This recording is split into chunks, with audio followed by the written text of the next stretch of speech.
जी, अस्सलाम वालेकुम। इस वर्चुअल इंजीनियर में आप सबको वेलकम।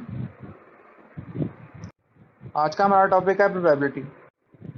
प्रोबेबिलिटी क्या होता है? प्रोबेबिलिटी की डेफिनेशन ये होती है कि अगर किसी भी इवेंट ए की प्रोबेबिलिटी हमने निकालनी है, तो उसके किसी भी एक्सपेरिमेंट के अंदर हमने निकालनी है, तो वो उसकी फ्रीक्वेंसी होगी, कितनी दफ़ा वो फ्रीक्वेंटली अकर हो रहा है, कितने चांसेस हैं उसके अकर होने के। फॉर एग्जांपल हमारे पास एक कॉइन है, हमने कॉइन टॉस किया, तो हमारे पास कितने चांसेस है कि हेड अकर हो, कितने चांसेस है टेल अकर हो। ठीक है, तो अगर हम काफ़ी सारे ट्रायल्स करते हैं तो हमारे पास उन ट्रायल्स के अंदर कितने चांसेस हैं।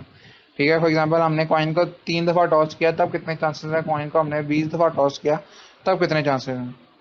ठीक है, उसकी डेफिनेशन मैथमेटिकल ये है कि sample space S of an experiment consist of finitely many outcomes, ठीक है, दैट आर इक्वली लाइकली। अगर कोई सैंपल स्पेस जो है एक्सपेरिमेंट का, वो फाइनाइटली मैनी आउटकम पे एग्जिस्ट करता है जो कि इक्वली लाइकली, यानी कि इक्वली लाइकली का मतलब है दोनों के अकर होने के चांसेस बराबर हैं। तो प्रोबेबिलिटी ऑफ इवेंट ए जो है ना, वो क्या होगी, number of points in A divide by number of points in S, यानी कि जो उसके आउटकम है ए के, उनको हम सैंपल स्पेस के आउटकम से डिवाइड कर देंगे, हमारे पास प्रोबेबिलिटी आ जाएगी।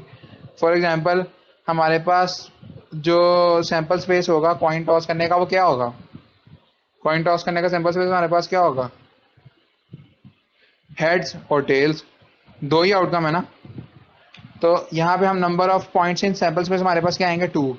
ठीक है, और नंबर ऑफ पॉइंट्स इन ए, अब हमने टॉस किया, हमारे पास कितने चांसेस हैं कि 1 आए, कितने चांसेस है हेड है। ठीक है, तो हमारे पास नंबर ऑफ पॉइंट जो हमारा जो इवेंट हम चाह रहे हैं उसके अंदर क्या है? 1। तो हमारे पास प्रोबेबिलिटी क्या होगी हेड की? 1/2 सैंपल स्पेस से डिवाइड कर दिया। ठीक है, इसी तरह जो हमारे पास एब्सोल्यूट फ्रीक्वेंसी होती है, वो होती है कि ए कितनी दफ़ा अकर हो रहा है एक इवेंट के अंदर।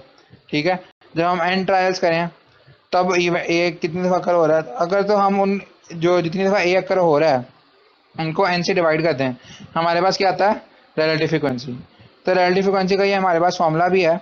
तो ये हमारे पास रिलेटिव फ्रीक्वेंसी बिल्कुल इसी तरह आते हैं जिस तरह प्रोबेबिलिटी हम निकालते हैं।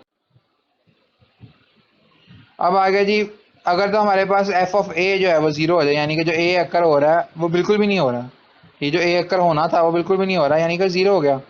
अगर हमारे एफ ओ 1 हो जाए, यानी कि ए हर दफ़ा ही अकर हो रहा है।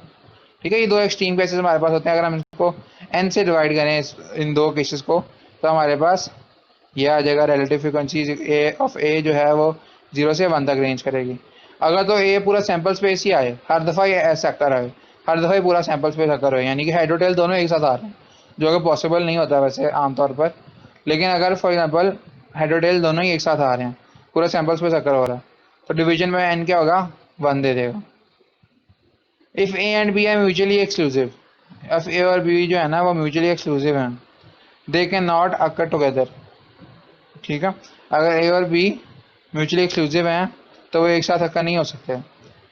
तो उनकी जो एब्सोल्यूट फ्रीक्वेंसी होगी, उनकी जो यूनियन की जो एब्सोल्यूट फ्रीक्वेंसी होगी, वो किसके इक्वल होगी? उनके एब्सोल्यूट फ्रीक्वेंसीज के सम के। इंडिविजुअली ए और बी की जो एब्सोल्यूट फ्रीक्वेंसी है, अगर हम इन दोनों की एब्सोल्यूट फ्रीक्वेंसी निकाल के इनका सम करें, ठीक है, तो किसके इक्वल होगी? अगर हम इन दोनों का यूनियन करके एब्सोल्यूट फ्रीक्वेंसी निकालें। ठीक है, यही कि हमारे पास रूल बन गया, हम इनको टेस्ट कर सकते हैं। इसी तरह प्रोबेबिलिटी का भी यही सूल होता है कि 0 से 1 तक प्रोबेबिलिटी रेंज करती है, और अगर ऐसा आ जाए पूरा का पूरा सैंपल स्पेस, तो हमारे पास 1 हो जाएगी। और अगर हमारे पास जो है ना म्यूचुअली एक्सक्लूसिव इवेंट है, यानी कि ए इंटरसेक्शन बी जो है वो 5 है, कुछ भी कॉमन नहीं है, तो हम इसको लिख सकते हैं। अब basic theorem of probability. Complementation rule जो है वो क्या होता है? कॉम्प्लीमेंटेशन रूल होता है कि हमने किसी की प्रोबेबिलिटी निकालनी कॉम्प्लीमेंटेशन रूल से, तो हम देखेंगे कि वो सैंपल स्पेस में कब अकर नहीं हो रहा। ठीक है, और जब वो अकर नहीं हो रहा हम उसको माइनस कर देंगे, यानी कि for an event A its complement A C in sample spaces, अगर हमने इवेंट ए का जो है ना उसका कॉम्प्लीमेंट निकालना है ना, तो हम उसको 1 में से माइनस कर देंगे, तो हमें पता लग जाएगा कितनी प्रोबेबिलिटी उसके अकर ना होने की। Addition rule for mutually exclusive events. तो म्यूचुअली एक्सक्लूसिव इवेंट्स है, उनका एडिशन रूल वही ए यूनियन बी वाला, वो जो मैंने आपको पहले बताया था, आप ऐड कर देते हैं। अगर वो इनफाइनाइट नंबर्स हो तो हम उनको इनफाइनाइट दफा ऐड कर देंगे। अगर तो इनके दरमियान कुछ कॉमन आ जाए, यानी कि वो आर्बिट्री इवेंट्स बन जाए, कुछ भी उसके अंदर कॉमन भी आ रहे हैं, कुछ कॉमन नहीं भी आ रहे हैं, अनकॉमन भी हैं उसके अंदर, कॉमन भी हैं, तो अगर ऐसा होगा तो जो हमारे पास प्रोबेबिलिटी होगी ना वो इन दोनों का सम तो होएगा, लेकिन साथ उनका जो इंटरसेक्शन है ना उससे हम माइनस भी करेंगे, इंटरसेक्शन की प्रोबेबिलिटी से हम माइनस माइनस बी करेंगे। एग्जाम्पल करेंगे हम, इंशाल्लाह समझ आ जाएगा। If A and B are dependent, अगर ए और बी डिपेंडेंट है एक दूसरे पे, यानी कि अगर ए निकाले हैं और बी को फ़र्क पड़ जाए, या बी निकाले हैं तो ए को फ़र्क पड़ जाए, तो वो डिपेंडेंट होंगे। ठीक है, अगर तो ए एंड बी डिपेंडेंट है तो मल्टीप्लिकेशन रूल क्या कहता है कि A intersection B is equal to probability of A multiply by probability of B when A has occurred. ठीक है, फिर हम उसको मल्टीप्लाई करेंगे प्रोबेबिलिटी ऑफ बी से जब ए अकर हो गया। और ये क्या कहता है, जब probability of B multiply by probability of A when B has occurred. ठीक है जी, इसको इस तरह रीड करते हैं। अगर तो इंडिपेंडेंट इवेंट है तो फिर हमें ये वाली चीज़ करने की जरूरत ही नहीं है, हम डायरेक्टली उनको मल्टीप्लाई कर देंगे। हमें A has occurred B has occurred की फिक्र करने की जरूरत नहीं, क्योंकि वो इंडिपेंडेंट है। ए के अकर होने से बी को कोई फर्क नहीं पड़ता, बी के अकर होने से ए को कोई फर्क नहीं पड़ता।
ब्लैक भी आ सकता है।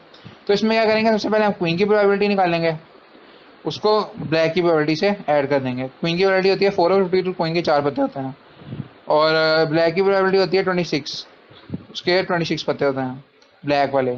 ठीक है, लेकिन क्वीन और ब्लैक दोनों कब आ सकते हैं, 2 दफ़ा आ सकते हैं। ठीक है, जिसमें हमारे पास क्वीन जो है ना ब्लैक के साथ होती है।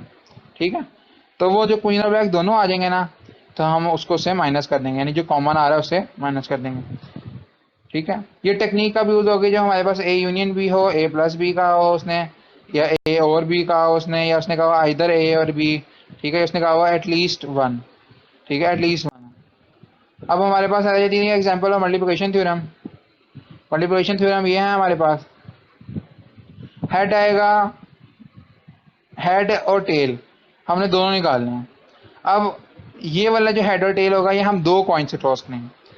ये वाला जो हम करेंगे 2 कॉइन से टॉस करेंगे, हम 2 कॉइन से करेंगे तो हमारे पास कितने चांसेस होंगे। सबसे पहले ये देखेंगे कि हम पहले कॉइन से हमने टॉस किया, हेड आया या टेल, इसकी प्रोबेबिलिटी कितनी है। फिर पहले कॉइन से टॉस करने के बाद हमें दूसरे कॉइन से टॉस किया, तो उसमें हेड आएगा या टेल आएगा, उसकी प्रोबेबिलिटी कितनी है। अब ये देखें कि पहले कॉइन में हेड आया या टेल आया, इसका ताल्लुक दूसरे कॉइन में हेड आया या टेल आया से नहीं है, यानी कि ये इवेंट कौन से हो गए हैं, इंडिपेंडेंट इवेंट। ठीक है, जब वो इंडिपेंडेंट इवेंट हो गए तो हम इन दोनों को सिंपली मल्टीप्लाई कर देंगे, 1/2 मल्टीप्लाई बाय 1/2, यानी कि 1/4। अब एस आएगा या किंग आएगा, ये भी हम कितने 2 डेक से कर रहे हैं। ठीक है, पहला डेक हमने एस निकाला पहले से, कितने चांसेस थे एस आने के, 4/52। ठीक है, फिर दूसरे डेक से हमने 4/52 हमारे पास आएगा, जो हमें एक किंग निकालना है जिसके भी चांसेस 4/52 ही हैं। ठीक है ना, क्योंकि हमारे पास पहले डेक में एस आया या किंग आया, इसका ताल्लुक दूसरे डेक के एस या किंग से नहीं है। ठीक है, तो इसमें हमारे पास क्या आएगा 1/52, सॉरी 4/52। ठीक है, तो ये 2 डिफरेंट डेक से हमने किए हैं। सिमिलरली सेम इसी तरह हमारे पास यहाँ पे है एस आया किंग आया, और इस दफ़ा हम कह रहे हैं सिंगल डेक से। अब देखें, हमने एक दफ़ा एस निकाल लिया, हमारे पास कितने पत्ते रह गए टोटल 51। इस दफ़ा फिर 52 तो नहीं आएगा ना, पहले तो हम एस निकालेंगे एक दफ़ा, जब हम पहला करेंगे टेस्ट, जब हम पहला जो है निकालेंगे उसमें हमारे पास 52 पत्ते होंगे। चलो उसमें हम कहते हैं चांसेस हमारे पास कितने हैं 4/52। लेकिन जब हम दूसरी दफ़ा निकालेंगे, हमने जो दूसरी दफ़ा निकालेंगे उसमें हमारे पास किंग के चांसेस कितने हैं। ठीक है, तो उसमें हमारे पास 4/52 नहीं आएगा, क्योंकि हमारे पास एक पत्ता ऑलरेडी कम हो गया है, हमने एस निकाल लिया है, तो हमारे पास कितने हो जाएंगे 4/51।